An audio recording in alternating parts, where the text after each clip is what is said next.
All right, starting the episode. The podcast. The podcast. No, the podcast. Podcast. The Cyoke. Cyoke. The show. The Cyoke brothers.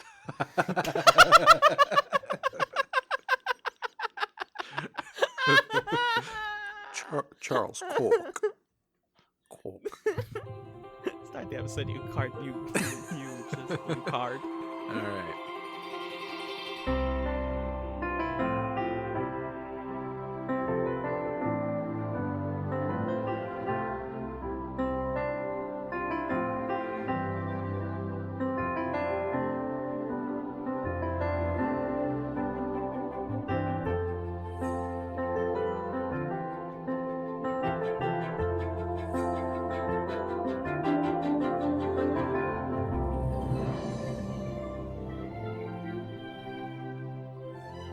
Hello, listeners, and welcome to Chats, a television podcast, Season 4, The ChatzRoom. My name is Magellan, and together with my very good friend, we are the Columbus and Magellan of podcast journalism. It's Alan. You're so. It doesn't work like that. You just get to say your name. I saw you live taking the notes in our Google Doc on that part, and I was like, "Oh, Magellan's so happy." They said his name. I always get a little bit excited. Yeah. It's a Can't good help name, it. and it's a good. Oh, I was going to say it's a good show. This is a good show that we're doing. How are you doing? How are things? Oh, I'm feeling okay. It's one of those we record Sunday evenings usually, or we're trying to, and it's one of those Sunday evenings where I have a lot to do to prep for school tomorrow. But this is my sanity break, talking about the insanity of this show. Yeah, what? I guess the best thing about talking about the Newsroom is that you watch it and you're like, I'm crazy, right? This is bad, right? Right. And then you get to talk to me and you go, yeah, oh, thank God. Okay. Whew, I'm not Yeah. crazy. Yeah. Because nobody on the show believes that it's weird. Jim's And an they, army yeah, medic. and they all talk so smart sometimes that you get deceived into thinking that it's supposed to be good, and I'm wrong for thinking it's bad. Who knows? Magellan, I know what you know is what the show is about and what we do here and what we watch here. Give it to the kids. Yeah, it's true. I do know all that stuff. That's right. So here on Chats, every season we watch a show, a TV show, that has some either cult status or just some specificity to it that we want to pick apart and talk about. Every week we watch 2 episodes of that show. So this season we are covering Aaron Sorkin's The Newsroom. And this week, we talked about Season 1, Episode 3, The 112th Congress, and Season 1, Episode 4, I'll Try to Fix You.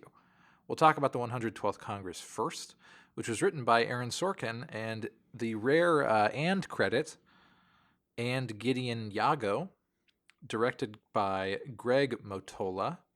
It aired on July 8th, 2012, and the episode takes place essentially throughout the second half of 2010.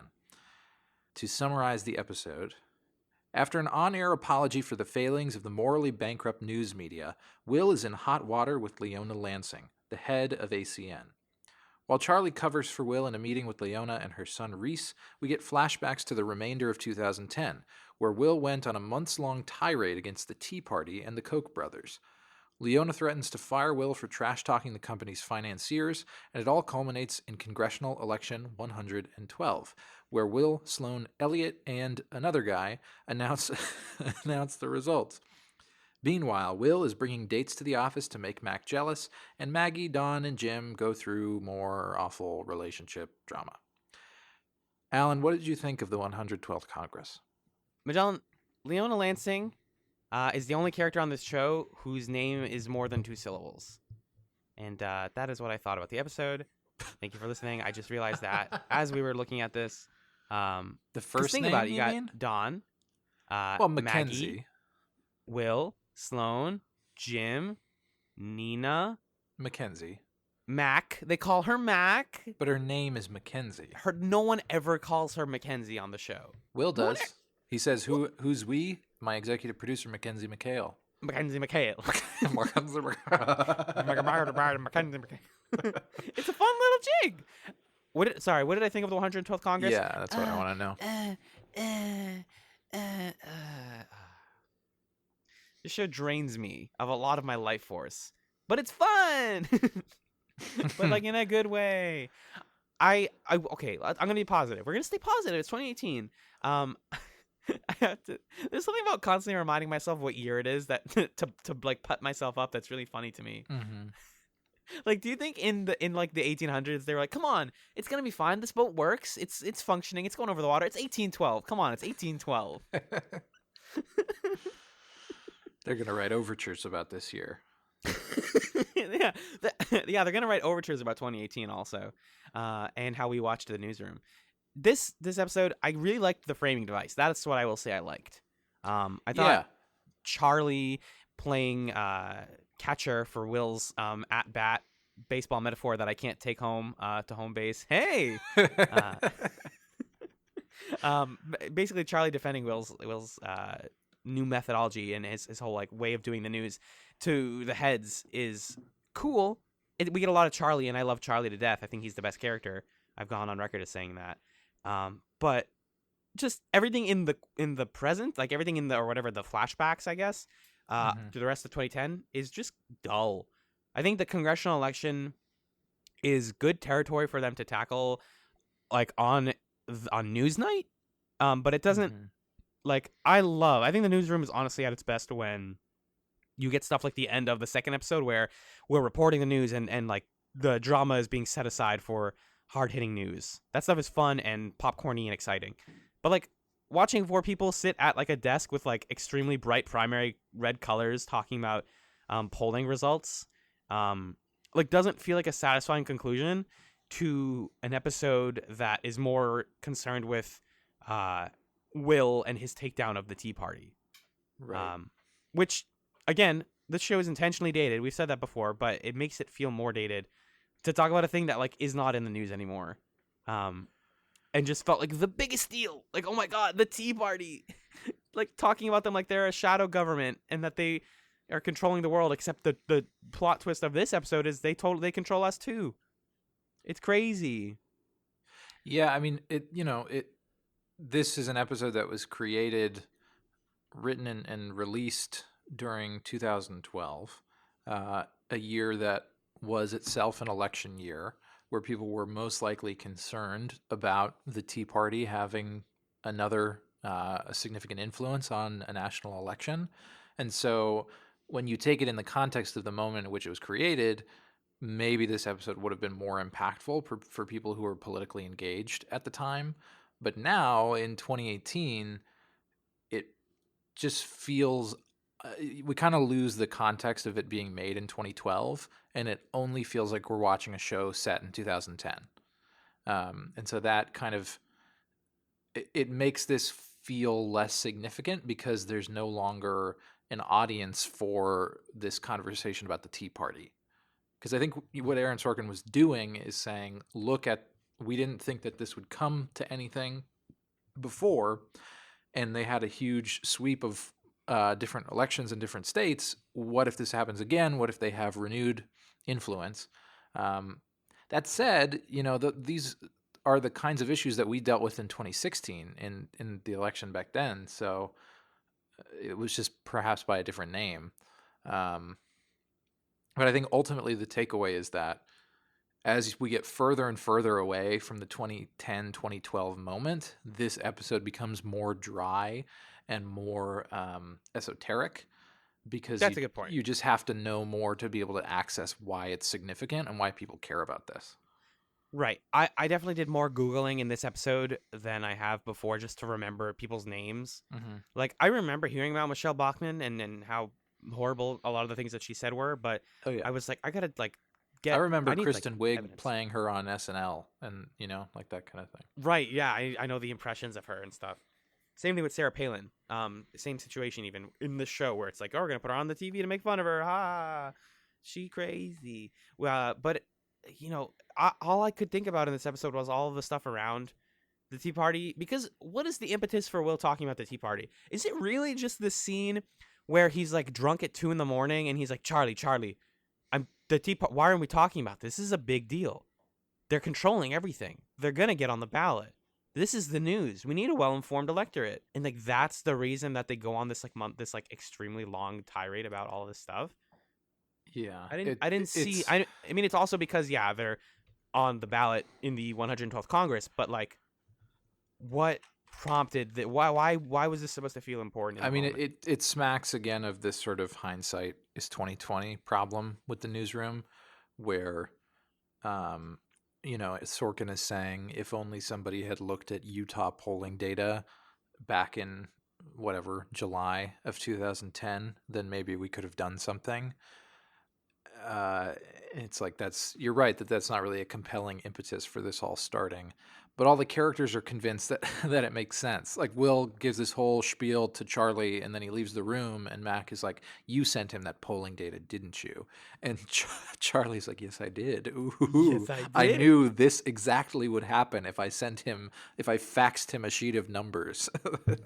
It's like, okay, He would get cool. obsessed with it and change the way that we do the news for several months. Yeah, so I don't know. You're right that it ultimately there are, I think, just stories that are done in the show where we kind of have to accept that the inciting way that they figure out about it is uh what's the word I'm looking for? Manufactured for us, because Sorkin and the writing team want to get to the point of saying, okay, if the story was talked about in a different way that was closer to what we would have wanted, what would that have looked like? And I think to them, it's less important the mechanics of how that conversation gets started, to the show's detriment.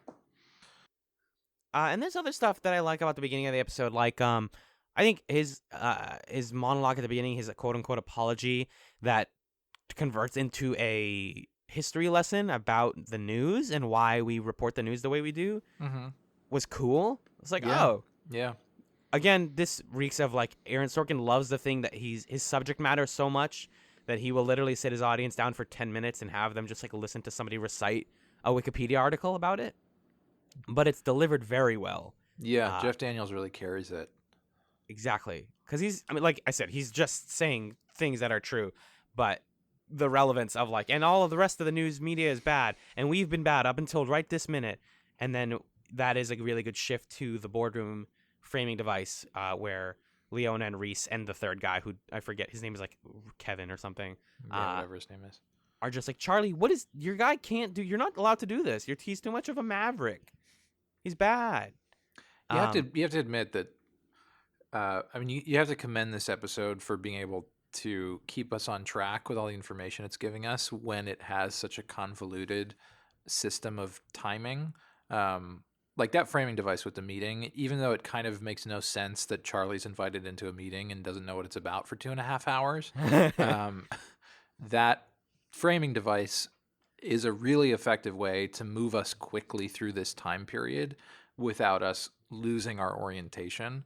Um, so there is a lot of like deft structure and screenwriting in the show, even if the message of it is weird and bad sometimes.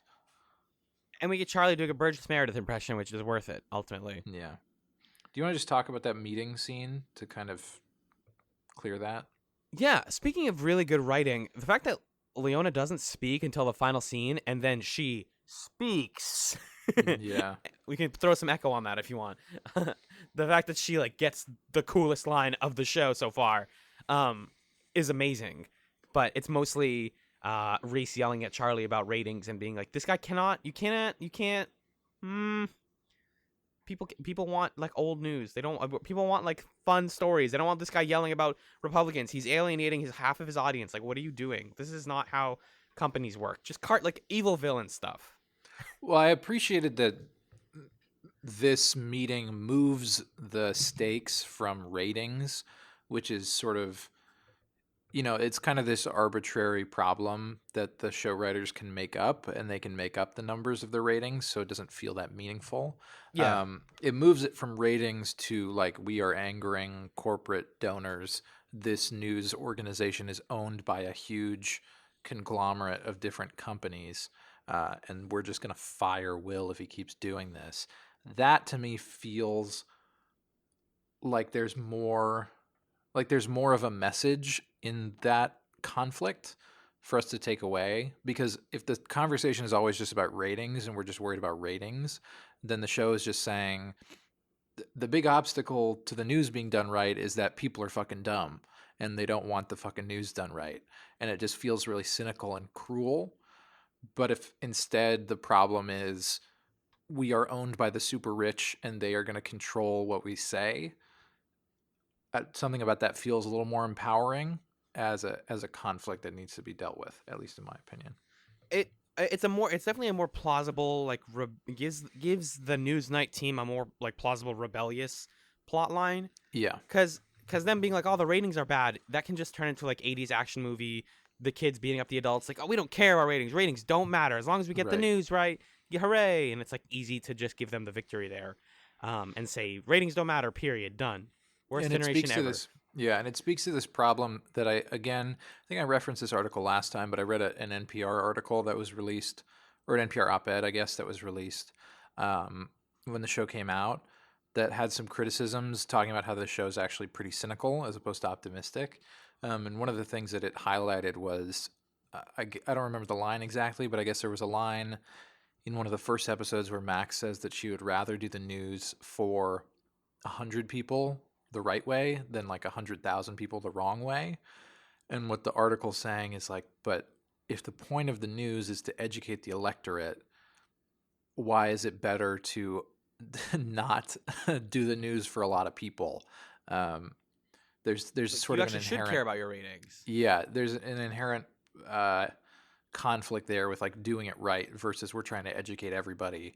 Um, and I think steering us away from that mode of thinking keeps us viewers from worrying about that contradiction, and instead turns the show into a like, fuck corporations, they're the worst thing, which is more fun as a viewer. Maybe it's insulating me against some other problems about the world and about society, but I'm more on board with that.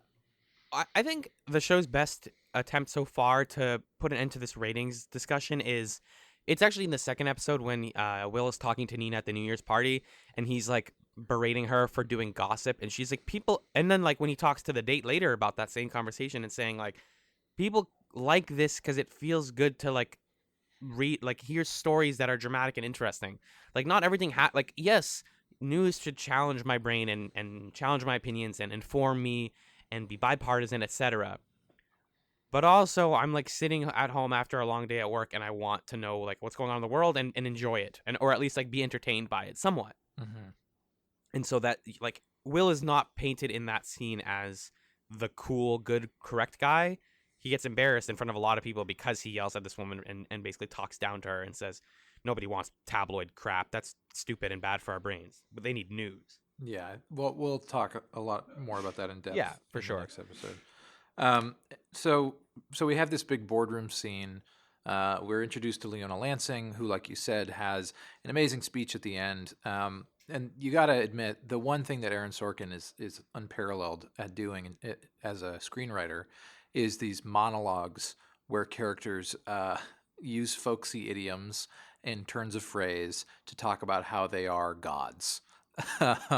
He was the writer of Alec Baldwin's monologue in Malice, where he's the doctor. Have you seen this clip? I don't think so. And he's like, basically, the whole framing of the speech is Alec Baldwin's like, his character is like being tried for malpractice because he's a surgeon, and he says something like, the question, like, you're asking me, do I have a God complex? And then he talks about how hard it is to get into medical school and whatever. And he's like, so when you're asking, like, when your family members are praying to God, God wasn't in heaven. He was in surgical room 2B, and his name was whatever my name is.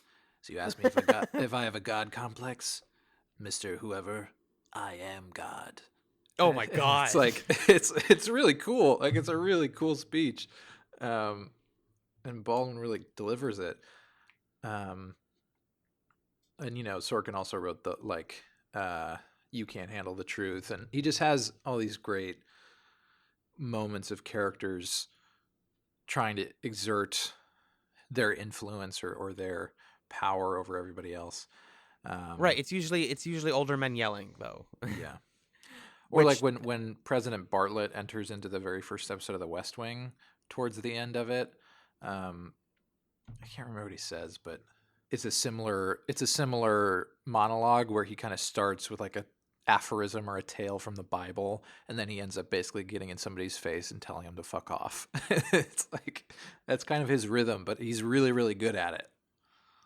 yeah, he's also it's sometimes that can go negatively and it just be like it's to make either liberals or whoever the audience of the show is intended to be feel really smart and like superior.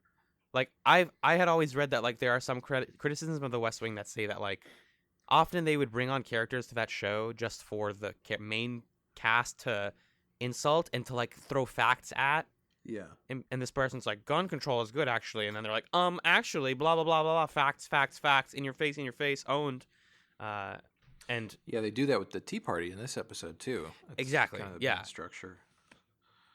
Which is where he ends up pivoting to, and I like some of that stuff. I think like the scene where it's like the husband, the guy and the lady, and they're just like, where do you get the money from? And they're like, oh, we get it from the donors. They give us $1, $5, or 10, whatever they can afford. And he's like, oh, cool.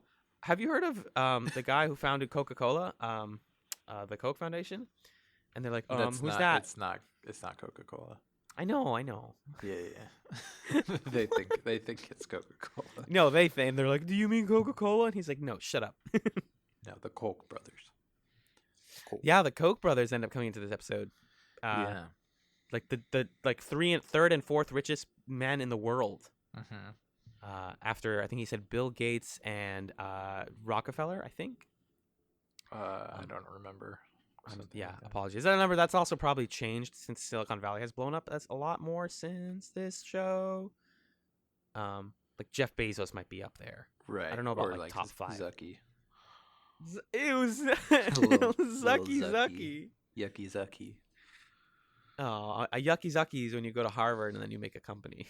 Yeah. That's when you pull a Yucky Zucky. Just to close the book on Leona, I mean, that actor's amazing. Jane Fonda? Yeah. Is that Jane The Fonda? legend? Is that who that is? Yes. Jane Fonda's one of those people who I know her name, but I have no idea what she looks like. But now she's the god. I mean, Jane Fonda's really good. Yes. I love her delivery of she like wants Will to do puff pieces again. And she's like, he was great at that shit. Like, her delivery of that was so good. Yeah, she knows where to put the emphasis really well. Yeah, and then finishing on, now do you want to play golf or do you want to fuck around? It's like, oh my god. This show has a villain. We have somebody scary who's really cool. This is awesome. She can kill Will. And she, everything about her is the reason that I kind of remember this episode as being decent, even though There's was huge swaths of it that aren't what we've talked about. Yeah. So rewinding back to the beginning, this episode does news for like the first 18 minutes. Yeah. Oh yeah. Yeah. Last week I was like, this would be great if this was a show about news, and they do that for a little bit. I really liked at the beginning the conversation they had about the Times Square bombing and how they chose to do a boring version of it because they knew that the problem was being handled, and that it was like a lone wolf thing. That was a really cool conversation to have at the beginning of the episode, in my opinion. Yeah, dude, them in boardrooms talking about like how to present pieces is always really cool. Because you don't think about like how much work goes in, or like what is worth presenting to people, and the whole like, oh, the guy who reported it is technically Muslim, but they're not going to tell you that because he didn't call 911. He told the other guy to call 911. All of that, very interesting stuff. I agree. And I've had plenty of conversations with students of mine this year about the racial or the religious politics of reporting these sorts of incidents, where almost always if a shooter or a bomber or somebody is Muslim, they're called a terrorist. But if they're white, then there are questions of like, was he mentally unstable? What was going on there? I've had those conversations a lot, so it's just cool to see the newsroom approaching that at the very beginning here and doing it in a way that I think is pretty responsible. Actually. Yeah, Yeah. exactly. It like feels like good and fair and like well handled news reporting. And then we go into the old guys talking about 70s politics, and kind of started to take a nap a little bit. Um, It just nothing. There's like nothing to that. It's just okay. Will Yeah. comparing the Tea Party to hippies was something that I felt really fishy to me. Like that, what you've talked about at Sorkin as the sort of like platonic ideal of a centrist, that really spoke to me as an example of that. Um, I mean, this, sorry to cut you off, is also the scene where Will, for us at least, formally announces his political leaning. He's a Republican. He's a registered Republican. yeah. And he keeps affirming that almost every episode, which just feels like Sorkin's way of saying, "Look, I'm not. It's I'm not a not. filthy lib. Come on, he's Republican." You can call yourself that all day, but you are neither. Yeah. um, yeah, I just felt like that scene in particular, I was like, what? Who is Will? Like, what does Will do? What is his life outside of the news that he is fed? Like, I just feel like I don't have a good picture of his actual honest beliefs. I know he believes in like honesty and facts, and making the country, um, and making it balanced more on the way that it was founded and all that stuff. Yeah. But also hates ignorant people and all this stuff. I think he has a line about like in this scene actually where he says, "I'm a Republican, but not the kind that," or like something about like, "No, I know that the Earth is round" or something. Yeah. Yeah. He has lines like that, and you're just like, what? What's your ethos? Like, what do you do? Or just even basic questions of like, who are you in your everyday life outside of work? Because we sure as hell get a lot of the kids on the show, getting like seeing what they do outside of work and what they worry about. You know, Yeah. they To the date, point that we they have we sex, they don't live together, they go to bars, they know do it. karaoke, they eat, Mhm. they have cell phones, all this like little pictures and the way that they dress and act with each other. But like I don't like know what Will does. I don't know what his like who he Yeah. is. I mean, we get more of that in the next episode. So I think that's a conversation to add more detail to in a moment. We do get a weird piece of background info that Will graduated college at like 19 and he was a lawyer or something. Oh Charlie yeah. brings that up. It kind of feels weirdly incidental. Um, it's just a way to set up Charlie to have the line of "America needs a fucking lawyer," which is You do a good awesome. Charlie actually. I really like that. So the first 18 minutes of this episode, and I looked at a timestamp because the first 18 minutes we're doing the news. It's a show about news. Sure, you can say it's a bunch of white men yelling at each other, but at least we're doing the news and we're But not it's the doing news. all this bullshit. And then 18 minutes in, there's a lady in the office. Mac goes up to talk to her. Who are you looking for? Oh, I'm looking for Will. We're going on a date. He's old. Did you know he's old? Really? Why? Mac, stop, Mac, Uh, stop. I hated it. I did. So I don't like what they're doing to Mac. And here's what I realized is my problem. All right, bring it. Tell it to the folks. Mac is being written like a sitcom character Bada bing. in a show that's not that. It's not a sitcom, and it's a very serious non-sitcom. Like, Yeah, she is written like the awkward roommate or the awkward ex-girlfriend who's like, "Ooh, what? she's Spilled my being drink and make written like awkward." she's being written like Rachel or something, you know? Yeah. And like sure, I God. think Rachel's funny on Friends when her job is not to do the news good. It's like- She's the executive producer of the news. yeah, it's just silly. Aaron Sorkin doesn't know how to write women. Sorry. Don't drink while podcasting, folks. He doesn't. Flat out. I don't think any of the main cast, who are women, are that well written at this point. Because like Leona is like technically like side character. She's only in a couple episodes, but she's also obviously important. she's also and she's being great.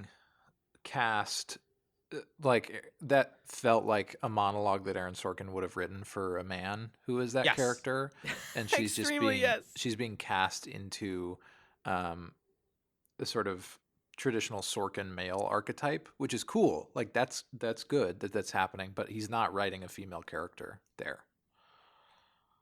Right. He's just writing a dude and switching the gender. Yes. Yeah.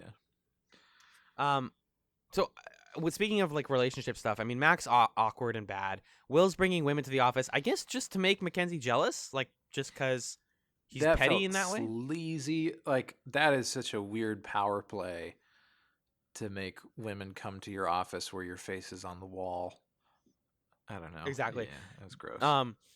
You haven't seen it, but in the original Mobile Suit Gundam show, one of the like side villains is my favorite character. His name is Garma Zabi, and he's this like purple-haired waifish lad who is like friends with the main bad guy, and he's like a young prince. And every time they go to like visit his house, he just has a like wall-spanning portrait of himself in his room, and it's super good. And he just brings people over and never brings up the portrait, but they always look at it and they're like, "Huh, that's you, isn't it?"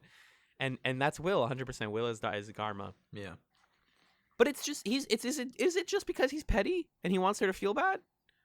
Well, so at the end of the episode, he claimed when they're doing the election night recap, Maggie comes up to him and she says, "I'm going to say something that's insubordinate and it's a fireable offense or something," which it's not, first of all. No, it's not. Yeah. And she says, "Hey, could you maybe stop bringing women to the office because it makes Max sad?"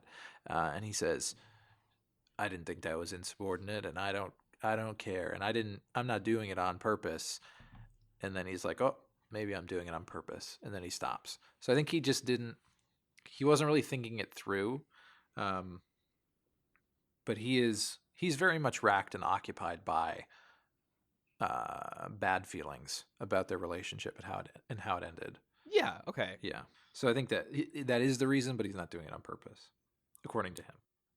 Can we real briefly get to talking about Maggie and Dawn and Jim? Just cut right through it. Let's just throw that in the garbage, huh? So Maggie has anxiety. #relatable. She takes medicine for anxiety.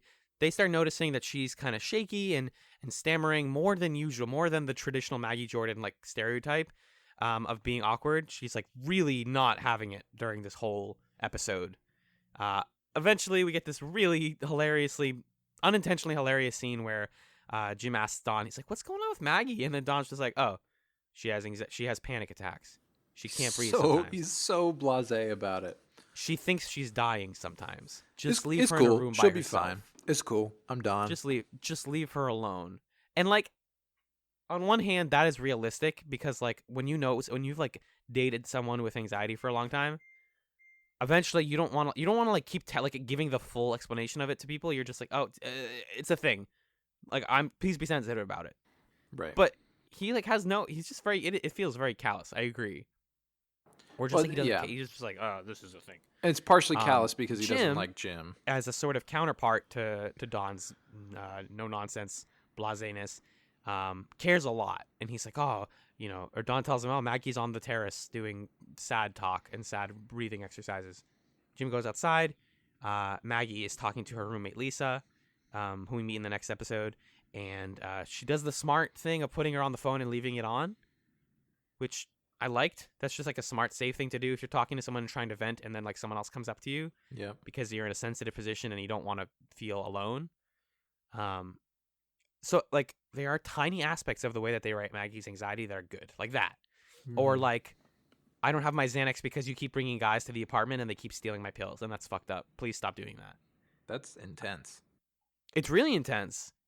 And she doesn't have her medication, and she's worried about that, and also like the news is going badly, and so she's just spiraling. Jim sits her down and basically has this like incredibly would you say to me it felt almost like borderline erotic. Yeah, the way I that think he's that's like the idea. Okay, the way that he's like oh, like I was in the military, and like you're clearly having symptoms of PTSD, and like you need to do this type of breath. Let me check your pulse, and puts his finger on her neck, which is not how you check someone's pulse. Right. You do not check. You check. My girlfriend. You check the bottom of their wrist. Yep. Or the top of their wrist, however that works. That was just so he could kind of put his hand close to her face, I guess. Yeah. I mean, it's gross. He's not there to help her. I mean, kind of is, sure. But he's there to touch her and to demonstrate that he's a capable man, whatever. And he's just instructing her and saying, "Don't move, sit back down." Don't leave yet. Whatever. I don't know.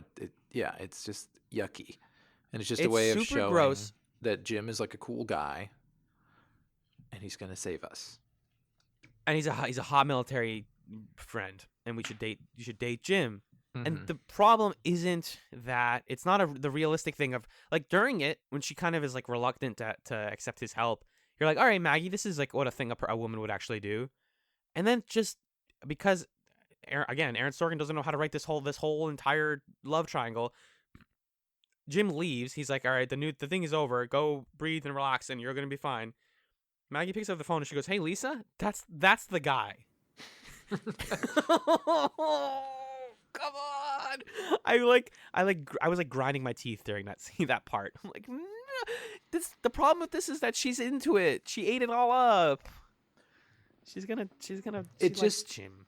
It just between that and what happens next episode, it makes it very difficult to understand to what extent Maggie is aware of the fact that Jim likes her and she likes Jim. Because shouldn't you just, as an adult, know that at this point? That exchange where she's like, "That's the guy, that's him," seems to me to mean that she's been talking about, "I like this guy. I don't know. I'm with Dawn, but I like this other guy." But then in the next episode, she acts in a way that totally doesn't seem to line up with the fact that she's aware of that. So it's confusing. And meanwhile, through all this, Dawn is being cagey and doesn't know how he wants to handle any of this. Don's perfect. He's doing great. No. Dawn is the villain. Dawn and Leona are gonna kind of do a play together. No, he basically gets stopped by Elliot, who after one of the news presentations is like, he talks to Elliot and he's like, "Elliot, you're messing up the news. You're not saying anything. You got to talk when Will tries to talk to you." And then it's actually a cool scene where he's like, "Get back here. Get back here. Like, come talk to me." And then Dawn straight up acknowledges, like, "You're talking to me like I'm a child. I'm not. No, what?" And he says, like, either because Elliot and Dawn work together at 10 p.m. That's their relationship, in case it wasn't obvious. He's like, either break up with her and get over it, get back together with her and get over it, or you're fired. Pick one. And then Dawn's like, "Oh, you're right. Oh, I guess I won't be shitty, and I'll just date Maggie, and that'll be how it works." And make Jim more sad. Really funny comedy moment with Elliot also, where Mac said something like, "Try to make him say anything different than what he's been saying." And then Will throws to him and is like, "What do you think of all this, Elliot?" And then Elliot's like, "Well, Will, this is American democracy in action, and it's really a sight to behold." He just keeps saying that over and over again. I thought that was really funny. Elliot's fun, even with his like kind of weird, like very American accent. Yeah. Come back. And then he made a gypsy reference, which my girlfriend was really into. Yeah, I like that. I ended up looking up clips of Gypsy because of that moment. Yeah. There was something in that scene also. I'm just going down. We've run out of plot to talk about. The episode goes, election night happens, yay, and then at the end they all go to a bar, and Will's like, "It's me and all the boys, except also Sloane Sabbath's here." Yeah, because he's just so dismissive and rude to Sloane Sabbath. It's extremely insane. And she has nothing to say about it. And then they have this like very, very bro-y, like, "We did it, good, God bless America, cheers, doing clink. The good news." And then Charlie's like, "This is a fun bar. Also, Will, you're fine. Nobody's mad at you upstairs. There's no problems." Oh, I got a message from Leona saying she wants to talk to me tomorrow. Da, da, da. About definitely not you. Definitely nothing. No big deal. Yeah. Oh, is that supposed to have taken place before the meeting? Yep. Oh, I got it. Okay. That's pretty good, right? Yeah, that's good. That's a nice note to end the episode on. So he doesn't know at that point that. No, he doesn't. He doesn't know. Oh, that's actually kind of that's good. I thought he was just covering it up. That's very good. Yeah. Do you have any stray notes? Because I actually do this time, but I want to hear yours first. Yeah, I had 3. Okay. I liked it in the beginning when Will's giving his speech, and it's a montage of what everybody else is doing, and it's kind of a montage of like people helping to write the speech. And we cut to Neil for some reason, who's like in the throes of passion. With his cool girlfriend, yeah, that's funny. What they're doing with Neil is mind-boggling. Um, And racist. yeah, and racist. We'll talk about that a lot more in the next episode, I think. Yes. Um, the second thing, do one of yours because I got to remind myself what my other two were. Oh, one of mine was just how much they really like talking about the system working and like things being working as intended. So when they're talking about the Times Square bomber like getting checked at the airport and then being put on no fly list, and then they have time to update the no fly list, and then Jim just like smiles basically at the camera and goes, "That's the system working." Like, I hate it when and like shows don't do this a lot, so I'm not gonna say like I hate it when they always do this, but assuming complacency and assuming things are like fine, because like I don't know, I consider myself a pretty liberal person, and like I think that there's a lot of things that can be fixed, but like to ever just to like joke about like everything this thing's good though, this is like the government's doing a good thing in this way, right. It sometimes like it rubs me the wrong way, but that's just my opinion. Two lines that I really liked. One was from Charlie when he's in the meeting, and he says, what does he say? He says, "I've been sitting here for the last 2.5 hours, and I don't know why. It's like being in the cast of a Fellini film." That was nice. Oh, That I was didn't even funny. catch that one. Yeah. Another line that I thought was good was Jim is working at the bar, and Neil is questioning him on why he told Maggie to stay with Don. And then Neil's like, "What are you working on there?" Yep. And Jim This is says, one of mine. a story about people voting against their interests." No, I watched that part twice. That He was says cute. I'm 99.9% sure what you're working on, but tell me what it is. And he's like, "We're going to the bar." That And was then cute. Neil I just like like that. smiles. The And other one that I that's have in for here. me. Oh, just in the same scene. The way that they cut to the scene that you just talked about is it's a hard cut to Jim on his laptop just going, "I just couldn't be less interested in WikiLeaks." Oh Which man. it's not foreshadowing, it's not anything, it's a nothing line. Because all they do with WikiLeaks is they ascribe it to Neil as like a nerdy thing that he cares Yes. about. Because he's like the internet hip. He writes the blog. He knows how emails work. He likes And WikiLeaks. he like text to speech blogs. Yeah. The last line that got a big reaction out of me was just when Will was talking to those same, I think it was the same no, it was like some like Republican guy, and talking about how like venereal diseases are more common amongst heterosexual folk than they are homosexual people at this point in time, and then talking about like how in World War I, like what do you think the prevalence of like of VDs was? And the guy's like, probably like 0, because those men were good and great and I love them and they're all my dads. Mhm. And then Will's like, what? And then they keep telling like him like 18,000. And then he's like, 18,000 of them actually came back or were sent home because of having the contracted VDs. What do you think about that number? And then the guy's like, oh, that seems fake. Where did you pull that out of your? And then Will's like, I'm sorry. The number was actually 18,000 every day. That was Just cool. Yeah. Yeah, I hate that I love it because it's just him owning Republicans. It's just that. Yeah. I mean, it's really, they really fetishize Will having like snappy comebacks and stuff. Totally. That's Sorkin. You did it. You nailed it. Yeah, there's this weird like swan song for moderate Republicans in this episode where they like bring on the one guy who lost his race or something. And they're like, "You were a great public servant." And then on election night, it's like, "Charlie, this guy was your friend and he lost." And he's like, "Yeah, he was a great public servant." They just talk about, I don't know. Consider it read. Like, remember when conservatives were cool? Let's have more of those guys. Sigh. More of the old Washington insiders who've been there for, 40 years or whatever. You just reminded me of another bad scene, just to close it out. When they're actually around the red desk and it's the 4 of the people talking about the news, and they get somebody on like a video call who just won, and he's got like a big crowd of people behind him, and he's like answering questions. And Sloan beforehand is asking Will, like, I don't think this guy knows what the debt ceiling is or what it means to raise it. And they're like, what does it mean about you not raising the debt ceiling? He's like, what? Can't hear you. And then you just keep getting like other people being quiet and Sloan being like, do you know what the 2 words debt ceiling mean? Do you know why this is a problem? he's like, I just got so many fans.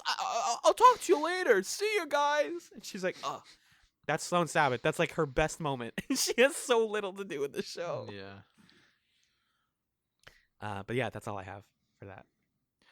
All right. Well, this time around, the episode covered a bunch of days, so I would imagine we're not going to do a this day in the news thing, but we'll do that for the second episode. Does that sound good? Yeah. Sound Cool. very good. All right. Well, then, for now, let's toss it to the news bag, and then we'll be back with episode 4 of the Newsroom.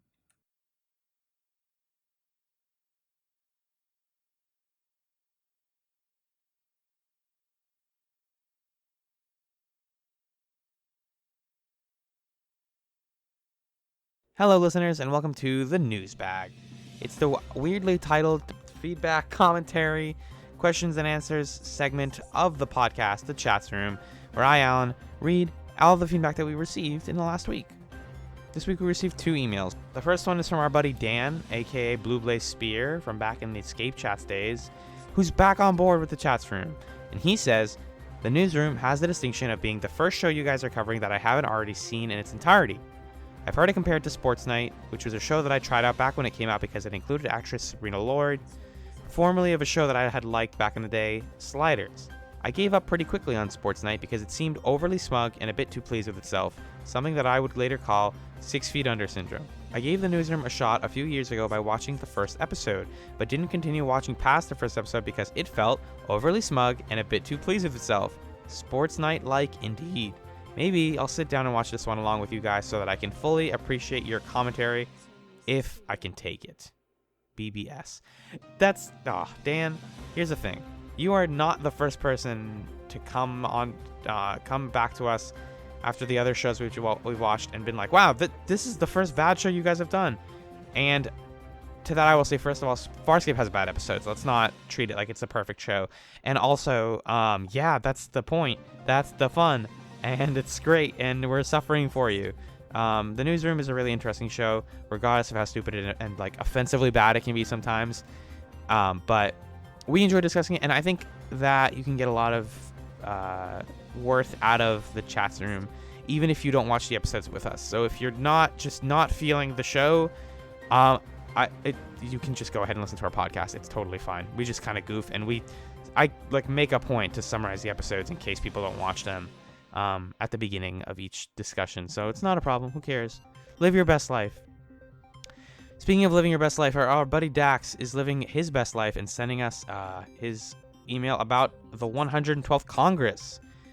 Greetings, Alan and Magellan. Boy, this show is on a downward slope. Yes, it is, Dax. It's kind of hard to imagine that we're only on the 3rd and 4th episodes, but these 2 were like a well-fed dream. You know how if you eat a big meal right before going to sleep, you get more detailed dreams? Try to remember what you dreamt about 5 hours later. That's how I feel about this week's episodes. There was certainly a lot of drama, but what happened? Was there a plot? Other than Sorkin blatantly ripping off his own show with the Will Mac / Wade stuff being exes and dating and whatever, being exactly like Casey, Donna, and Gordon from Sports Night? Yeah. Here's the notes I scribbled down. Let's see if we can make sense of any of them. Let's do this together. Neil is in bed making out with a major hottie, and he literally crawls out from under her to answer the phone. That would never happen. It's the news, Dax. Charlie, what is this meeting about? Funny, Dax says. I find myself wondering the same thing about this show. And did he ever find out? He did not. You know, I had a couple of things written down here about how the women are being written terribly, but with all the goings on these days in Hollywood about women being treated badly and everything, me being a male, nothing I say will ever come out right. But I cannot think of a single adult, male or female, that I have ever met that acts as immature as the women written by Aaron Sorkin. This is the part of the letter where you'd expect a disclaimer like, at least the men are written good well, but I can't say that. They're just not as outlandish about their temper tantrums. I just think that Sorkin doesn't know how to write a girl that talks like a actual real human being. And this is persistent through the rest of the Newsroom. He doesn't get better at it. There are very, very few moments of good when it comes to the way he writes women. And that's all there is to it. It's not even, like you mentioned, the things going on in the world today. I think it's more just, those things are coming out. Like, people are coming out of the woodwork, but they've always been happening. Like, I'm sure even in the era of the Newsroom and before then, the era of Sports Night, and the era of everything, we've had examples of men being terrible to women and writing them terribly and treating them terribly. And in a way, I think the way, like the specific ways that characters like Maggie and Mackenzie are treated within the workplace, which is like the men are explaining things to them and talking down to them, is unfortunately very accurate. As somebody who's worked with a lot of women before, that's a pretty common thing. It's so in a way he's reflecting real life, but also in real life, women have independence and agency, and that's a thing. Anyways, Will, don't ever take a person's gun without asking first. That's very rude. Oh, Dax. I love your priorities. What I vaguely recall about the Tea Party is that every news story I read online about it 8 years ago made them sound like a joke, like Will was doing, and I don't know if they even exist anymore. I think they do, Dax. Good grief, these people whine a lot. A drink to the face. I see this a lot on TV, and one of these days I hope to see it happen in real life. Chekhov's Rod Stewart song, and Tess is funny. You're right, Tess is becoming my favorite character on the show. I love Tess. Okay, I'm done. I need to go see something good to balance my brain now. I hear they're bringing Tommy Wiseau's The Room back to theaters. Smiley face. Thank you, Dax. Good golly. I love it when, like, this is really the type of show that just, like, it just kind of washes over you for better or for worse, and that's why you, like, forget so much of what happened, and that's why I've had to, like, take much more rigorous notes than ever about what's happening and not just lines that blow my mind in this show, because we would have, like, no podcast if we just based everything on our vague memories of having watched the episodes.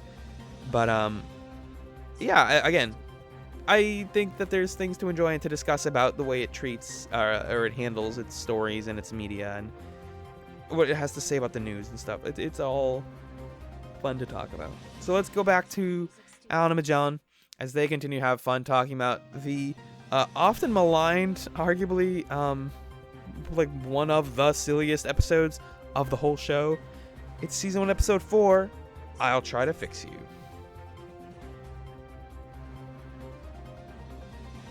Welcome back to the ChatzRoom. For this half of the episode, we watched season 1, episode 4, I'll Try to Fix You, which was written by Aaron Sorkin, directed by Alan Powell, and it aired July 15th, 2012. And it took place at some point in 2011 that I can't remember. Magellan, when did this episode take place? On New Year's Eve going into New Year's Day. But then when was January 8th, 2011 is the end of the episode. Right. Because that's the like scene. But yeah, the rest of it is, yeah. Yes, December 31st, 2010. In this episode, on New Year's Eve 2010, Mac and Will have relationship drama. Dawn tries to set up Jim with Maggie's roommate Lisa.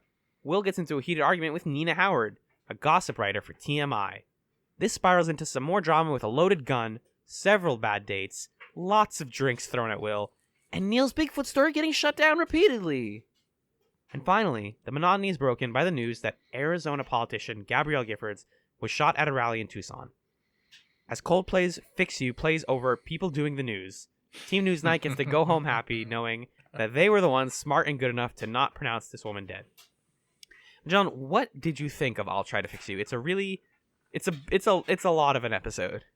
It's quite the episode to pair with the previous one because the 112th Congress is, like I said, 18 minutes of a show about the news, and then it takes a turn and does all the relationship bullshit that we don't like. Whereas this episode is pretty much 40 minutes of the relationship bullshit we don't like, and then takes a hard turn into doing the news at the end. And I don't like either of those structures. Nope. So Neither works. really is challenging me to figure out exactly what it is I think I want from this show. And what I'm realizing is that what I actually want is for this Series show finale. to not give me what I want. Oh. Yeah, or that. This show solidly is a guilty pleasure show. Yeah. There is not a world in which I could see myself genuinely liking every single part of this show, but I genuinely like enough of it, and I am also genuinely intrigued by when it's bad. That makes me want to keep watching it. So that's how I felt about this one, that it was a bad episode, but I was hooked the entire time by the way in which it was bad. Yeah, that overall is why I wanted us to do this podcast, is because especially as it goes on and this like relationship stuff gets more, I guess, more complicated, I find myself honestly enraptured by the show and how weirdly bad it can be, just like bad in unique and special ways every time. Yeah. I'm like, this is it. This is what the show is. It's dumb. It's boring sometimes. It's corny. It's terribly written. Whatever. But just 40 minutes. Most of it takes place on one night on New Year's, and then there's a bunch of awkward dating stuff. And we, like I said last half, that I wish we knew more about Will. We find out that Will's just kind of a dork and like doesn't know how to talk to girls and doesn't know how to handle controversy, and just has like problems with dating. Like, this is not the Will that I wanted to learn about. The Will that I wanted to learn about, just to kind of to talk about a scene, was when he wakes up at 7 a.m. on a Saturday to a call from Charlie, and then he talks to him on speakerphone in his tiny apartment in New York City. Mm-hmm. Or it's not tiny. No, it's not tiny. He's got a very nice place. It sounds like like crying, laughing. I like your place. I think you have a nice place. Yeah, it is nice. We're here right now. Wow.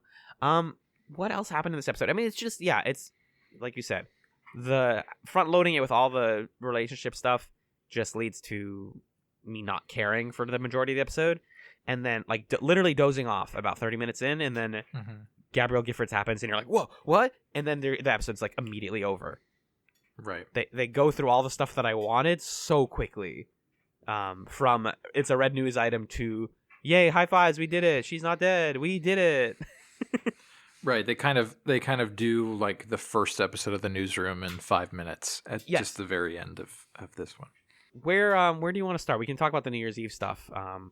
We get to meet some new characters. Can we just talk about Maggie, Jim, and Don so that we don't have to talk about it anymore? Just talk about it real quick. Let's have our Maggie, Jim, and Don moment. Yeah. Yeah.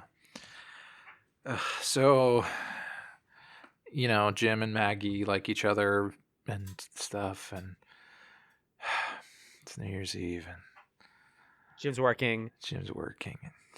And, Maggie is in a nice red dress. Where did you get that dress? Don, I got it from Lisa. You'd never take it off, except when you take it off. Don, what? Why'd you say that, Don? Don's doing great. Everything Don does is good. Stop defending Don. I can't allow it. I cannot believe you're the Don defender. The Don defender has long Don, and that's also your handle from now on. Is at you know what I like about Don? In show where we're only allowed to feel about Will two ways. Either we're supposed to be in awe of him, or we're supposed to feel like sorry for him in kind of a nice way. And Jim, we're only supposed to like him. In that show, where men are put on pedestals and shown as like perfect paragons of news, Don is just kind of a shitty guy in like a normal way. And I really like that. In a believable, realistic way, too. Yeah. I guess, okay, I'll give you that. Him just being awkward with his partner is also relatable, though. He's just like, dating. Jim should date your roommate. Like, Don is not always like schlubby, but just like there are moments in this New Year's party scene where I'm like, Don. Yeah. So he tries to set Jim up with Lisa, who's Maggie's roommate. Maggie is just weird about it, in a way that's so obvious. I don't know. Again, I was talking about this earlier in our episode. It's unclear how aware Maggie is of the fact that she's already in love with Jim. Right. That's the guy. Because in the last episode, it's like, that's the guy. But in this episode, it's like, Lisa with Jim? I like Lisa. I think Lisa, that actress is good. She's normal. Yeah, it's just a normal person. She's a character this show needs a lot, which is a reminder that there's like regular people who live regular lives not attached to the news whatsoever. Like, she just works in makeup. She works in makeup and fashion. Here's what I will say. What's that? So I was watching this with my girlfriend, and she so desperately wanted the show to pass the Bechdel test.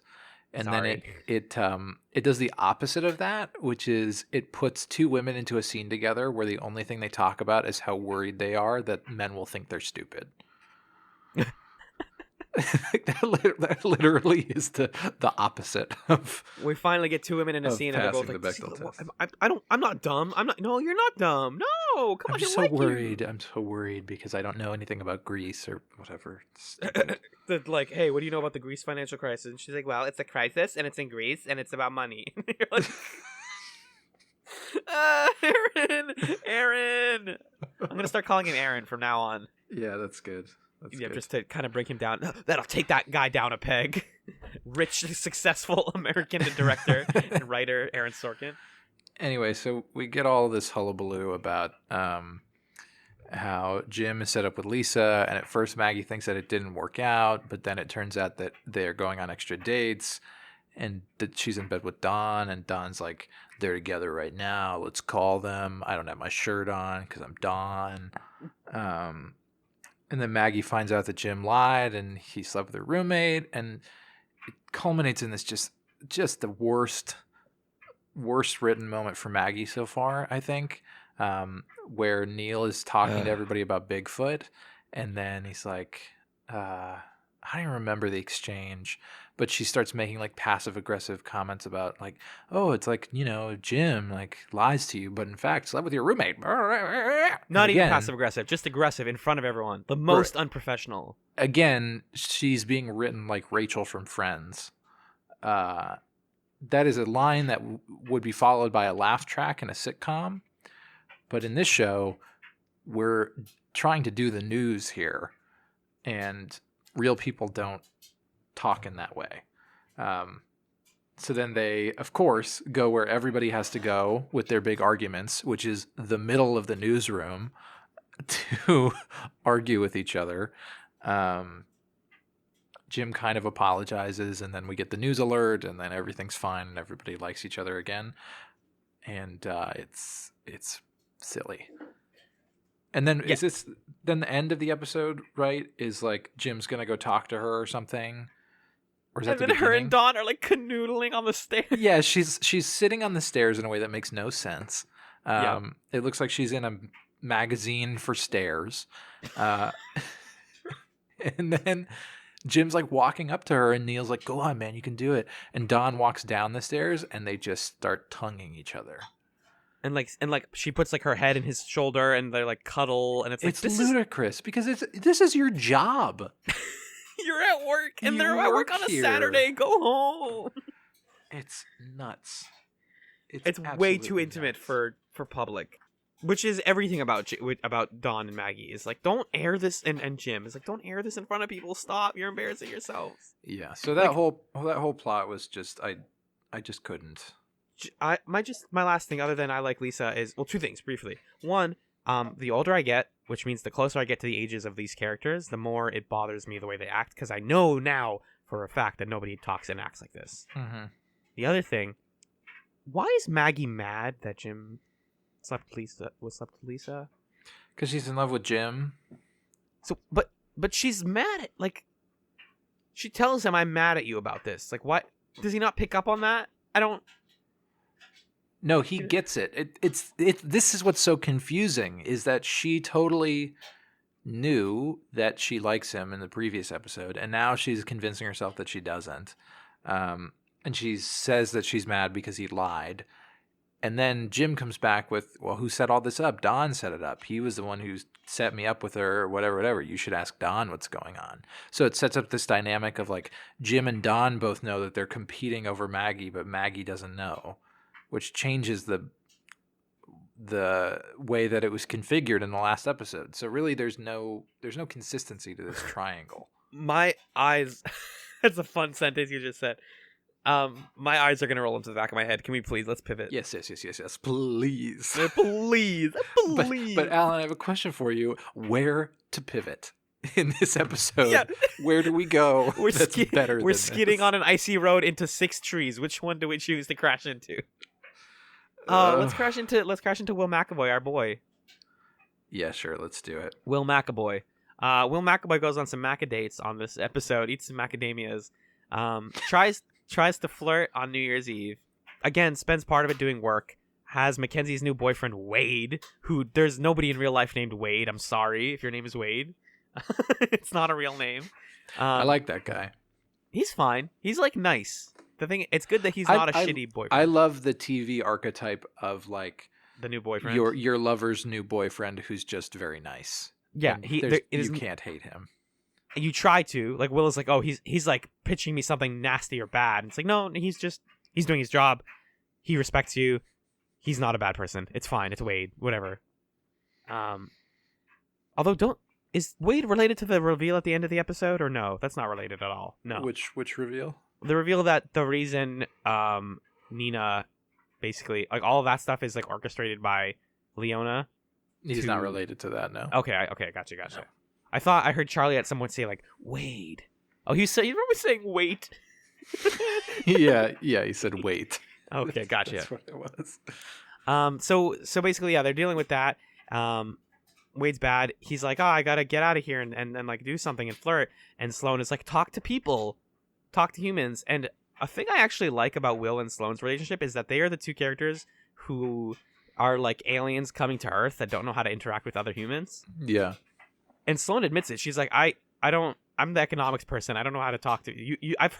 She says something like, I've heard of people talking to other people. I don't know how to do it. You should try and do it. He walks up to this nice blonde lady with nice legs, which he points out repeatedly. I said yuck in this episode verbally more times than in any other experience in my life. The best thing is that Nina's a recurring character. That's the best part. Oh, yeah. It's not even that Nina's bad. It's just the fact that Nina... What is done around Nina is not great, but I thought that she was a fine character. Yeah, the thing is that Nina is initially painted as like Will's actual counterpart, because Mac is like failing in every aspect of like challenging Will's brain and in his attitude. Like sometimes she gets him to like do better work and improve him and fix him. But Nina is portrayed as like, no, she's like the female Will. Like she knows how to like defend her job and the integrity of her job back at him. Right. Is that not who she is? Well, kind of. It just ends up being that she gets mad at him and says that he's an idiot.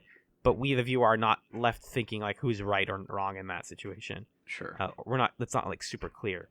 He basically says that, hey, you running a tabloid is bad. People don't need to know about the Real Housewives of New Jersey having secret illegitimate children. And she's like, no, but it's interesting and people like it and it makes people happy. And sometimes that's fine. And he's like, no, it's super stupid. I hate the news is better. She throws a drink in his face. This is drink number 1. You could do a drinking game every time he gets a drink thrown in his face in this episode. I believe it's actually twice. Then everybody throws water at him. True. Yeah, actually, you're right. The joke ones make it way more. He gets a drink thrown in his face. New Year's, yay, we did it. New Year's. They do comment on the fact that the idea of like New Year's is it's a non-event. Mm-hmm. Even when you're in New York City, it's like, yeah, the ball is going to drop. And then what? And then we're going to get a little older. Which we just had a new year, so I was also thinking about that kind of stuff. It's an excuse for people to gather and to think about, like, the stuff you think about during the new year is important. But yeah, but the evening itself is not necessarily all that exciting. Right. To return to Sloane Sabbath for a moment before we totally leave her in the dust and talk more about Will. This is the episode where we see more and hear more of Sloane Sabbath than we have so far. And I know nothing about her. Still, she's meaningless to me. Again, I was watching these with my girlfriend, and she had a pretty choice quote towards the end of the episode, where she essentially said of Sloane Sabbath, "Who is she? I'm so fucking mad." Because what she does just doesn't make sense, and Will just kind of treats her like shit, and it's funny, I guess. That's the idea. Yeah. Well, there's a lot more show, and they didn't know what to do with Sloane yet. They, like, for some reason, really, really, really want to focus on Jim and Maggie and Dawn, and Will and Mackenzie. And I guess Charlie, and those are the characters of the show. So, like Neil, she's kind of relegated to, like, people talking at her right now. But she gets more later, the way that Neil does also. Okay. It's just, right now, it's like, she's right. Your girlfriend is right to not know what the hell is going on with Sloane Sabbath because there's nothing there. Okay. She is attractive. Because she's part of the plot that develops for Will, where he goes on these dates. Basically, he gets the drink thrown at him by Nina on New Year's Eve because he's talking about how bad gossip magazines are, and then he gets put in a gossip magazine for being a jerk. So Charlie says the best thing you can do in this situation is go try and date more women. Thanks, Charlie. Which maybe isn't the best advice from Charlie Skinner there, but it's something. Chuck Skinner. So Will goes on a series of comically doomed dates. The first is with a friend of Sloane Sabbath who turns out to have a gun. Played by Catherine Hahn really well. Yeah. I like that. I like more obscure comedians in my newsroom. Right. Related to Will's sort of takedown of Obama's stance on guns, which was kind of an interesting story for them to lend some time to. Yeah, because the news part of this episode before the ending is, hey, it's the new year and we missed a lot of stories. We didn't have time to cover them. And so one of the ones that kind of catches the interest of the group is the way that there are a lot of Republicans claiming that like Obama was incredibly light, or not light on gun control, but like wants to like extremely harsh on gun control and wants to take everybody's guns away. And then the news night is like, actually, he's like very much doesn't care. And if anything, has like repealed more gun laws than the Bush administration did. Period. Worst generation ever. Again, that's an interesting choice to examine in the context of this show coming out in 2012, when this was the time that this episode was released, was the primary season going into more of now it's Obama Romney. So that's interesting that was the choice that Sorkin and his team made to focus on that, because it's a direct commentary on what's going on and a direct attempt to inform the electorate of the 2012 election. You could start to think about this show as trying to accomplish the mission that the show within the show is trying to accomplish, of educating the people of the United States. To what end he's doing that? Good question. I don't know. The thing that bums me out, is gun control is still a very big deal on the ballot right now in America. A very big deal. And has not changed enough to really show a shifting in the times since this episode. But 2012 was in particular a really big year for like tragic acts of terrorism involving guns. Between Sandy Hook in December and the Aurora shooting in the movie theater in July of that same year. Right, yeah. This was on the mind. That's like probably right around the time this episode came out. Extremely on the minds of people.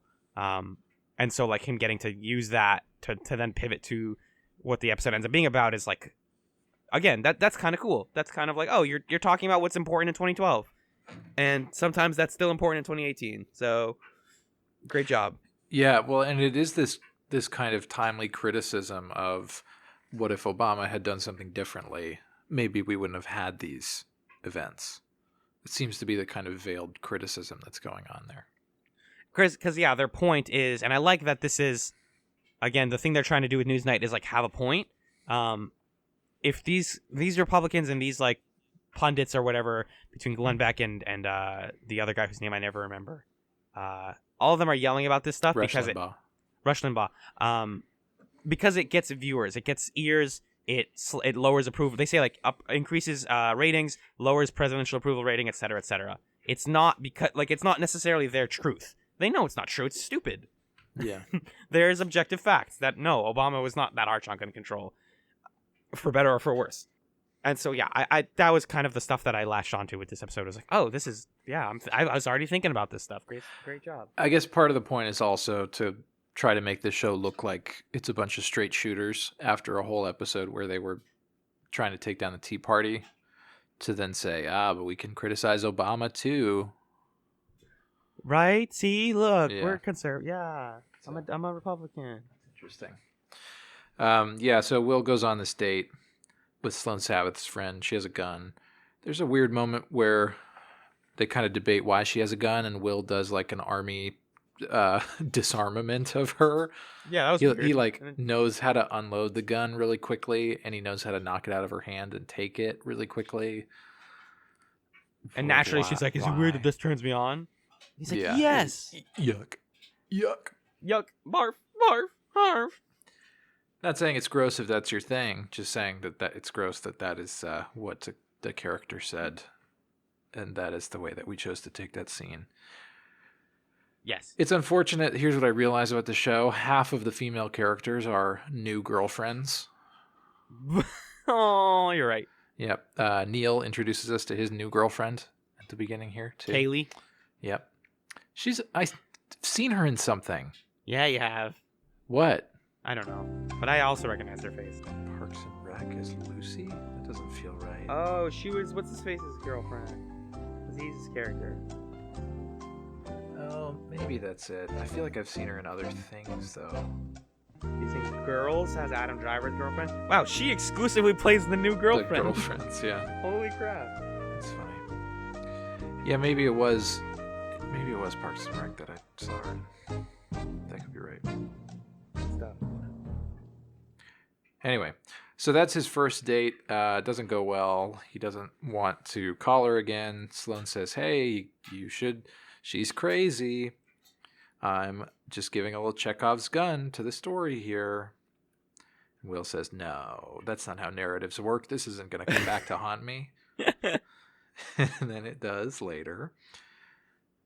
He goes on another date with a woman who likes gossip and yuck, how disgusting. I'm on a mission to civilize. Thank God you found me. It's a little nice that women are throwing drinks in his face. Do you think Aaron Sorkin's ever had a drink thrown in his face? I had that thought because I don't know a single person in my life who that has happened to. So I don't know if that is a lived experience of his or if that's just a trope that he's drawing from that's rote and ridiculous. I think it's a trope because... So, okay, let's break it down just a teensy bit. Because this happens enough in this episode that I was thinking about it. The other person, the guy pays for the drinks in these types of situations because that's how heterosexual dating relationships work. Is the guy pays for stuff. So he paid for the drink. She can throw it. I don't care. This is $10 on his dime. He's an asshole. The problem is that in 2018, so many men have been revealed to be disgusting people that like if you throw it, like you like do something like an act of, you could call it like an assault on a guy like that. You're like your life is in trouble. Like that guy can now find you. Like the guy I went on a date with, I threw a drink in his face. I didn't just like politely leave, and now he wants to kill me. You know what I'm saying? Like there's more of like a fear that like you don't want to like smack the guy publicly because he could like come at you. That's like the fear. It's not necessarily right. more or you're less fear than it saying was. specifically because Will is a media personality who has some clout, or are you saying that's just true because of he's a guy. all men? No, I don't think it's true of all men. I think it's just true of the way that these relationships, these like dates work, is that people are more and more worried about like creepy guys or like scary guys like hurting them, so they don't want to do something untowards like that. I see.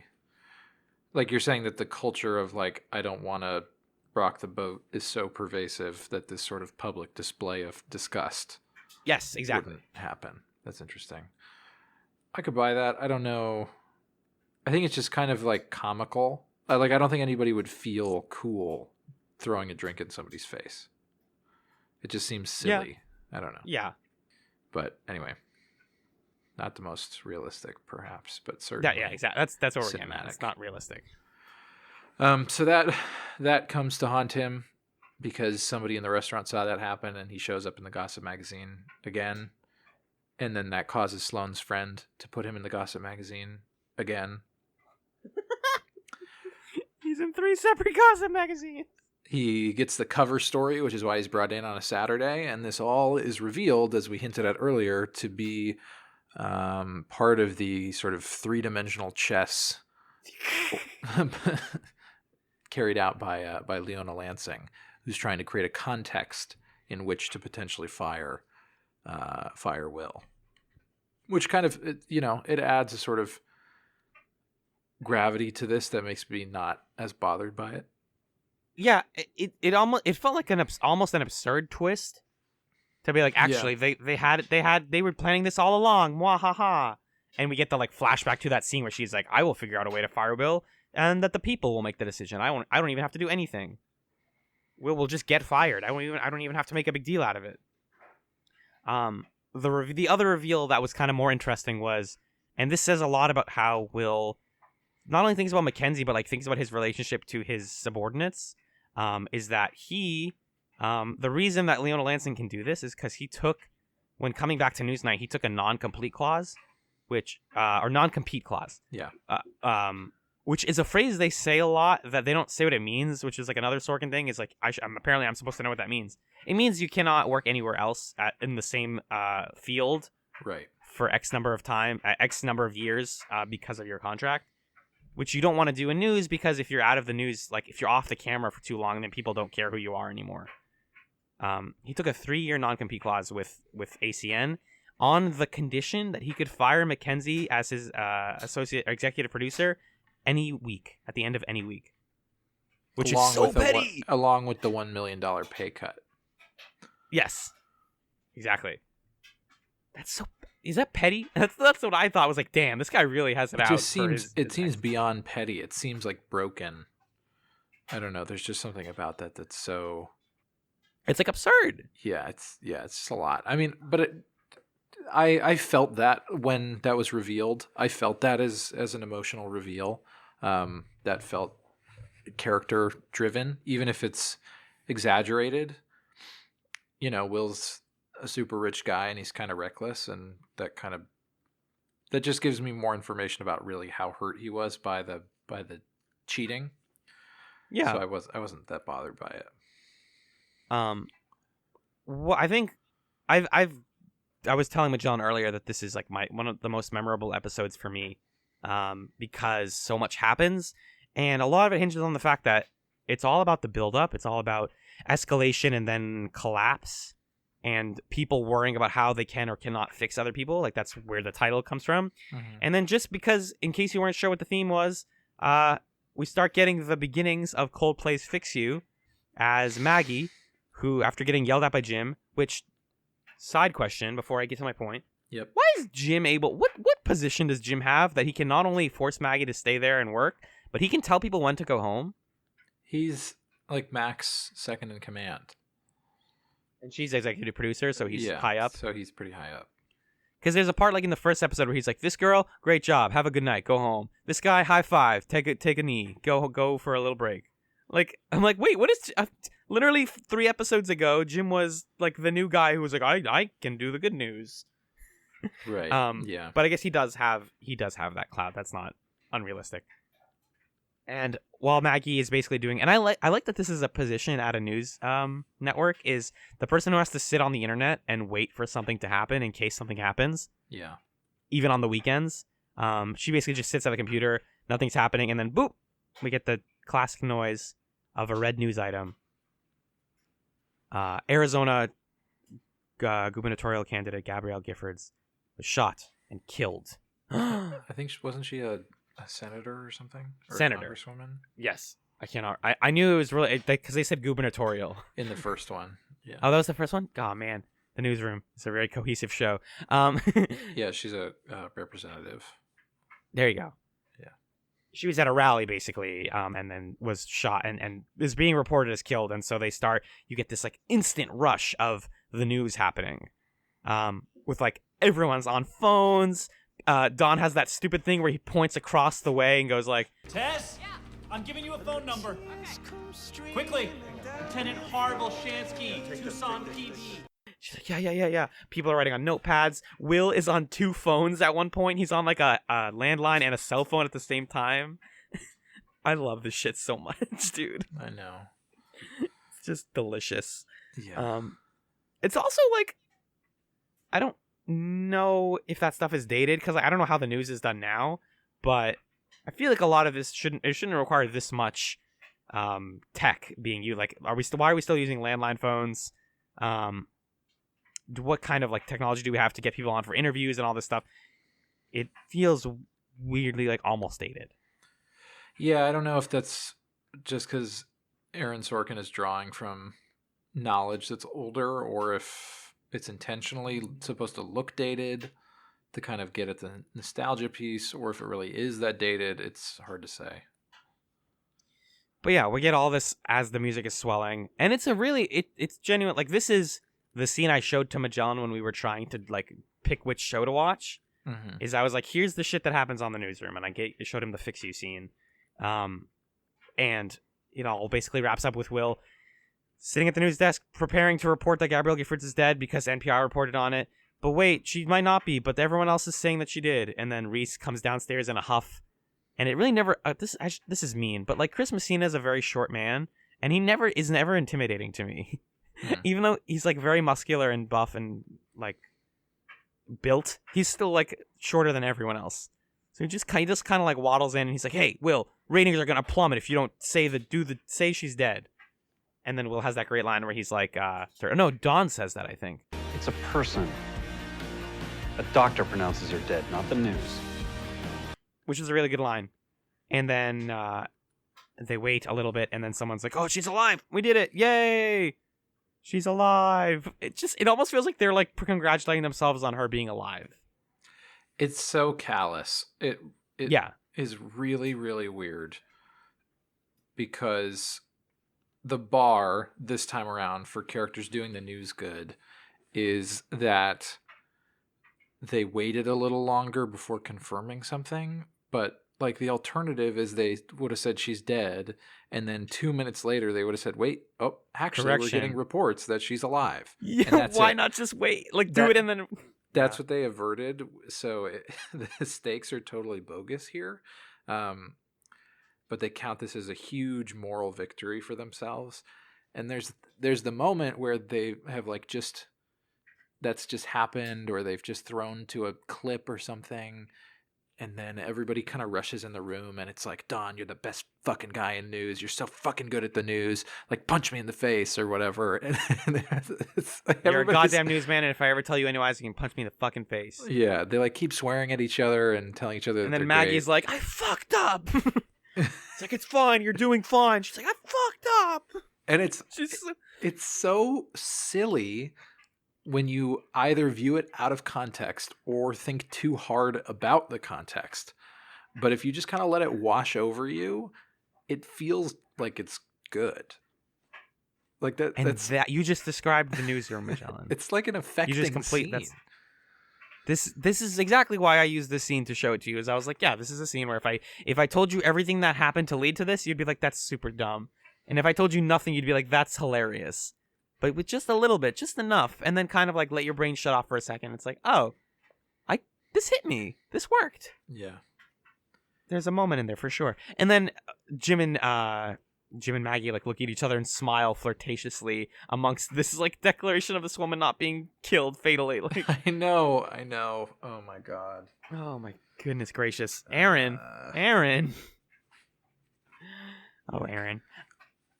That was awkward to me. And then more awkward was like one of the last lines of the episode is Joey, my second favorite character, the graphics guy. Someone's like, "Joey, Yeah. Joey, just breathe regular." Like, and he Control A highlights the obituary text and then erases it and then goes, Oh my god. like, oh my god, dodged a huge. But why does any of this matter? Just declare her dead and then change the correction. know. And that's where the episode ends. So stray thoughts. We didn't talk about the Neil plotline, but it just drove me nuts. Neil, I hate the brown guy's comic relief. His like crazy nerd shit is comic relief. yeah, that he like thinks Bigfoot is real or something, and he keeps trying to convince people Bigfoot is real. But it's not funny, and it really kind of ruins Neil's credibility as a character for no reason. Because we're supposed to think that, you know, in the first episode, he's set up as like the guy who understands things that other people don't understand and they need explained to them. But in this episode, he's the guy who believes crazy crackpot stuff like WikiLeaks and Bigfoot, and he's silly. And both of them are bad. Right. But He gets but at least his the role in the this episode first is one was less bad than this one. definitely his role in this episode is for him to go like, "So Bigfoot," and then when someone's like, "All right, never mind, shut up." Yeah, Over get and away over from and me. over. Ugh, this nerd. Ugh. Oh my god, it's bad. It's really bad. Yeah. I'm trying. Do you have any other stray notes while I find my last one? Let's see. I liked that they played Pink as soon as it struck 12 o'clock on New Year's. That like really annoying, repetitive Pink song. Da da da da da da da na, and all the right. That's where we have to stop or we'll get copyrighted. No, we're gonna get copyrighted. 3 three lines from the kind of New Year's Eve sequence that I wanted to touch on. The first is, well, 4 lines actually. Don and Maggie in unison say, This is the worst fix-up ever. I'm not talking about having him take a bride. I'm talking about Getting him laid. starting off the new year With a bang. Yeah. You see what I did? in reference to Jim meeting Having sex with Lisa. That was really Yep. gross. Yep. There's an exchange, I think, that Will has with either Mac or Sloan. I don't even remember. No, never mind. I don't remember enough context for this to make sense, so never mind.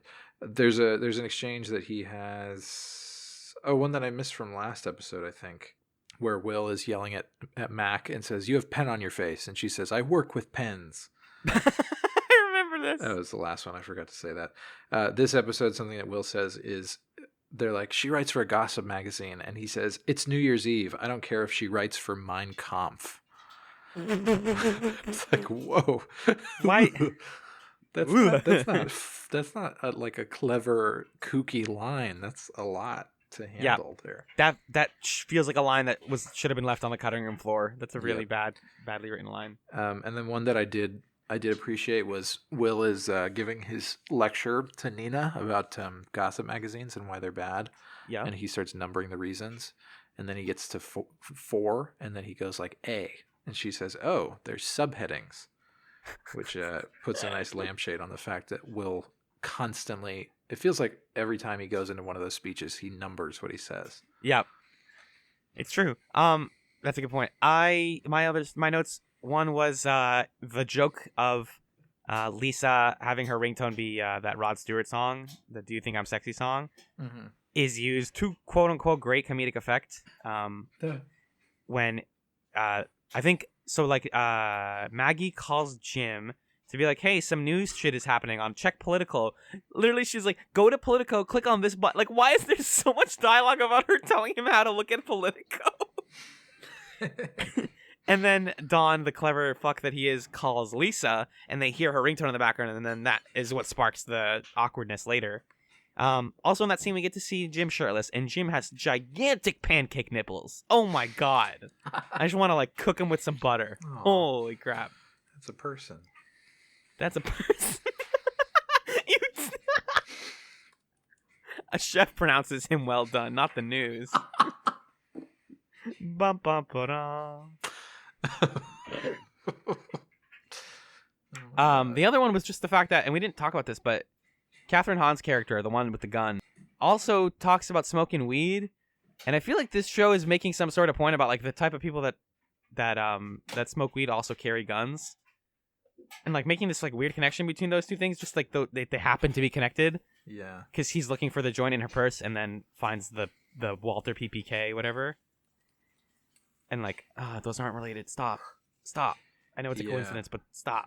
Yeah, there's something about that that's a little odd. Yeah, and I think, and then just again, all this dramatic Gabby Gifford stuff is happening, and Charlie just again continues to stand in the background, just smiling, going, "Yes, the news, yes." Even Reese walks by him and goes, "What are you doing?" And he's like, it's going. Things are going great. I've realized that half of the shots of Mac in this show are her biting her lip while Will does the news good. Yeah. With a headset over the side of her. Yep. Yeah. Da da da da da da da da. Fix You's such a melodramatic nonsense song.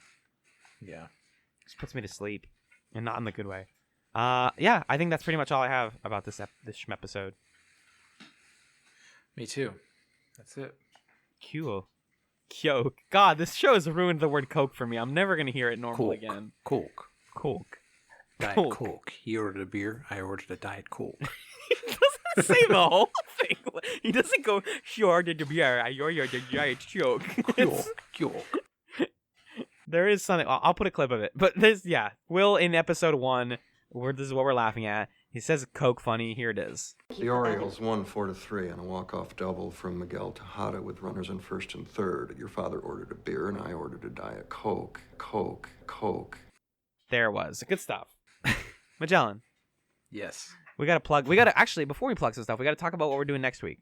Next week, we are watching 2 more episodes of The Newsroom. The first is Season 1, Episode 5, Amen. In the midst of its coverage of the ouster of Egyptian President Mubarak, the Newsnight team learns of a teachers' protest in Wisconsin, prompting them to get side-by-side views of the simultaneous uprisings on air. Ooh. Oh, boy. Ooh. That sounds kind of fun, though. Oh, boy. That's interesting. Sure. Yeah. Season 1, Episode 6, Bullies. Will keeps a long-standing therapy appointment. Subbing for Elliot during the Japanese nuclear crisis, Sloane's interrogation of a Tokyo Power Company spokesperson lands her in hot water. Will comes to recognize the causes and effects of being a bully. All right. That one sounds real good. All right. Wait, do you think Sloane does a bad accent? No? Does she? Interrogation, like she interrogate. I thought, for some reason, I thought that said impression. It's like, I thought she was going to do like a racist accent. That would be really bad. Yeah, I was going to say they wouldn't do that on the show. I will never say that sentence in regards to the Newsroom. They would do everything. I've seen this whole show. They do some shit. We've seen nothing yet. John, let's continue to do some shit next week. But first, it's time for plugs. If you have feedback, questions, comments, or just want to talk about what's going on in the world of news, you can go ahead and email us at chatspod@gmail.com. That's CHATZPOD@gmail.com. You can also tweet at us at chatspod, spelled the same way. That's where we post episodes as soon as they drop. That's also where we post screenshots and little clips from the show that we enjoyed before the episode comes out, if you want little like teasers. I'm trying to do more on there now. It's just kind of hard to find like what people are into, but do that, check it out. And of course, please, if you get a chance or if you're interested and you like our show, review us on iTunes. Give us a star rating, preferably. Write a review if you want. Tell us what you think. That is how people hear about the show. Magellan, where can people find you on the internet? People can find me on Twitter at JustAFluke. That's JUSTAPFLUKE. They can also listen to my other show that's just me called Adulthood, which you can find on adulthood.simplecast.fm or on iTunes if you just search the word adulthood and do the one that's just that word and doesn't have other words in the title. That's how you do that. And it's a picture of a baby. It's a baby. Every week I watch 15 seconds of the movie Boyhood and then I make a show and do a whole thing. And first episode back for the new year will be dropping sometime this week. Really? Yeah. I love it. You get to hear us talk about Coldplay even more, or hear him talk about Coldplay. I'm not on that show all the time. What? Alan, what about you? You can find me on Twitter at Alan Ibrahim. That's spelled ALLENIBRAHIM. Check out my Twitter while reading and drinking a Diet Cyoke. You can also follow the other podcast that I do. It's called Fireside Friends, and it's found at firesidefriends.net. I co-host it with some friends. We are going to be recording our January episode very soon. It should be dropping at the end of this month, and we're going to be talking about the video game Doki Doki Literature Club. It's fun. It's good stuff. Cool. Thank you so much for listening to this episode of the ChatzRoom. Good night.